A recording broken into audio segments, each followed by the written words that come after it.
Hello everyone, what would you say your very first shmup of all time would be? I mean, for me, Space Invaders on the original Atari 2600, as well as the arcade made by Taito, who went on to make the awesome game Outfoxies, which of course, I believe Super Smash Bros. Kind of took a cue from later on.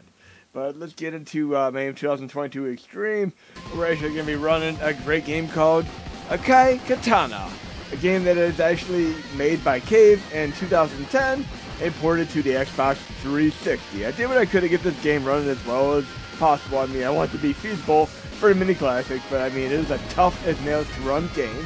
I mean, games like this and Gradius 4 are very, very tough to run. But in any case, for a moment here. And let's also talk about the company Cave, who I've mentioned in the past a few videos. Basically, they originated with a set number of people in a company called Toplon. And Toplon made such amazing games as Tiger Heli, which got ported to the original Nintendo Entertainment System, and so on. But when they went defunct and bankrupt, they separated into like several subdivision companies, such as Takumi and Hate Raisin. Hate Raisin did games such as Giga Wing, and of course the company Takumi did Night Raid, and I believe they also, I'm trying to remember which one of them subdivisions did the Sailor Moon side-scrolling brawler. Yes, we have all these shmups, but also a side-scrolling brawler game. But fun stuff here. I mean, this is a great Cave Shmup, without a doubt. And let's also talk about what we're watching on the latest streaming services. I've been watching Picard Season 2 on Discovery Plus. Or should we say, not Discovery Plus, Paramount Plus. I don't want to say Discovery. I have that as well. But in any case, Season 1, I watched a couple episodes of it. Didn't really get into it all too much. But when I found out that, spoiler alert, Q, a.k.a. John Delancey, and Kaigon, I'm trying to remember how her name is pronounced, Whoopi Goldberg, would be in Season 2, I was hooked right from the get-go, and I just wanted to see how it parlayed into the awesomeness and intent.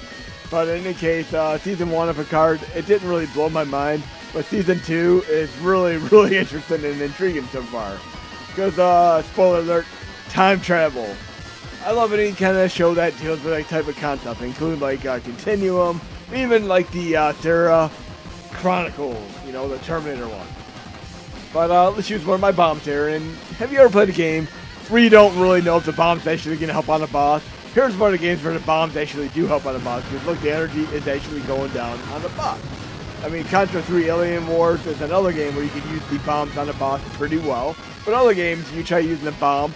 And right now, if any of you guys and gals know a game where you try to use a bomb and it does really nothing to the boss, let me know. I mean, I'm trying to think of some offhand, but a game like this, and of course Contra 3 Alien Wars for sure, definitely helps out on the boss when you're using your bomb. We're so close to taking this boss down. We're going to do a little bit more of this game. We can also use the bombs to keep ourselves from getting blown up to Kingdom Come. But going back into like a discussion I had with Black Sunshine the other day, we were kind of talking about some latest horror movies. I mean, like the Scream series, and how the latest one ain't too bad of a movie. It was pretty fun. But then we have like the latest Texas Chainsaw Massacre, which it's almost blasphemy. It really does like take a crap on the original, but I still enjoyed it for what it was. And of course we have like the latest I'm trying to think what it was. Wrong Turn, which has absolutely nothing to do with the original series. It's just called it in name only, and trying to basically make money off of the principal series in general. That'd be like kind of like Halloween 3, which has no Michael Myers in it whatsoever. But in any case, I thoroughly enjoyed some of the more recent movies and TV shows. Like I liked Ozark Season 4 Part 1. That was very fun. And I've been watching IT Crowd again. Shows like IT Crowd you can watch like invariably dozens of times. Went back to like Sanford and Son, and then of course the spin-off series called Stanford. I mean, there's even a spin-off series called Grady. I mean, think of just spin-off shows in general. I mean, let's take the show Perfect Strangers. Way back, a spin-off of that show was actually Family Matters, and we all know Family Matters actually didn't really have Urkel as the main character or protagonist for much of the first season. He was kind of like more of a guest role, but once he kind of made the audience, he won the audience over, he became the show. Just like Dr. Smith Jonathan Harris in the original Lost in Space. I mean, once he came to fruition, the show was pretty much taken from sci-fi to more of like a buddy show with the robot, Dr. Smith, and Will Robinson, aka Billy Movie, who was also in Babylon 5. But getting back to Picard, I mean, I'm really thoroughly enjoying Season 2 so far, and I'm gonna give Discovery a chance as well because I'd like to see what they did with Spock. It's a younger, alternative Spock, and with Season 2 of Picard, a little bit of a spoiler alert, they almost do something similar to like the show Sliders, where they go into like, it seems like it could be potentially an alternate reality, but is it? We shall find out soon enough. But if any of you have been watching Picard Season 1 or 2, or Discovery Season 1, 2, or 3, or the strange, what is it, the New Beginning show, the one that's going to be about Pike, that's going to be an interesting show as well. And for those of you who are uninitiated with Star Trek in general, way back, before Star Trek actually had the original Season 1, there was an unaired pilot called The Cage, which basically had Spock, and you might notice that Spock in that episode actually has a little bit of a different makeup setup, but it is still Leonard Nimoy, but Pike is the captain instead of Kirk.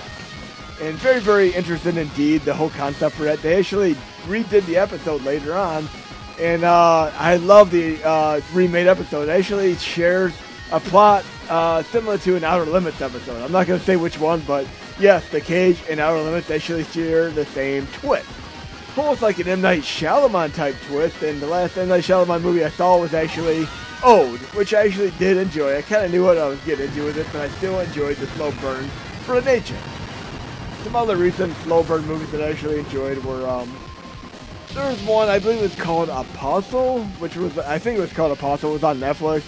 I came home from work, my wife was watching it. I didn't think it'd be much of a movie, but basically, it has a guy trying to find a female on an island, and it seems that she might have been taken by some religious cult fanatics, and it kind of turns into like a very interesting movie like Mel Gibson's Payback, where like part of the movie is comedy, then the rest of the movie is action.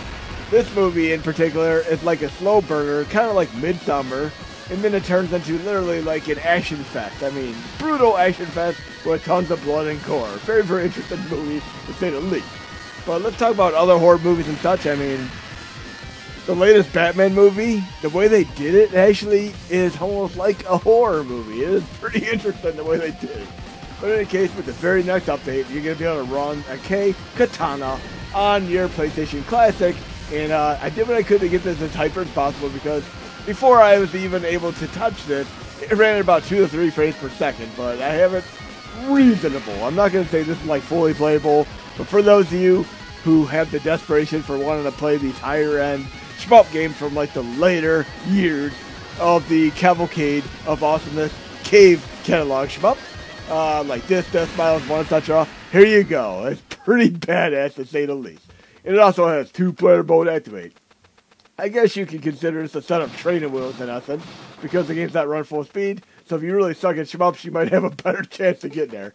And I've been using the same button. I mean, there are a few interesting things, a little bit like Ikaruga, where you can actually deflect enemy fire. Like, if you switch to like that right there, I can actually deflect enemy bullets, which I didn't really do yet. I was just dodging them all. But you can do some pretty badass stuff here. And this feels like a two-hole game right now. I love the two-hole games as well. Oh, what is this? Why does this character look like Lily from, like, Tekken? And, by the way, on PlayStation Network right now, we have, the Tekken Ultimate Edition for 7. It was retailing, basically $120, but now it's only $30 on sale. It has all the DLC characters, including Negan from Walking Dead, complete with a baseball bat. Yes, it feels like I'm taking on a Tuhu boss right now. And here's another awesome. Yeah, it feels like Tuhu, exactly. Here with the fire and everything. This is awesome. I'm wondering, did the company that made Tuhu, did some of them work with Cave at some point? I wonder. Or vice versa, I mean. So,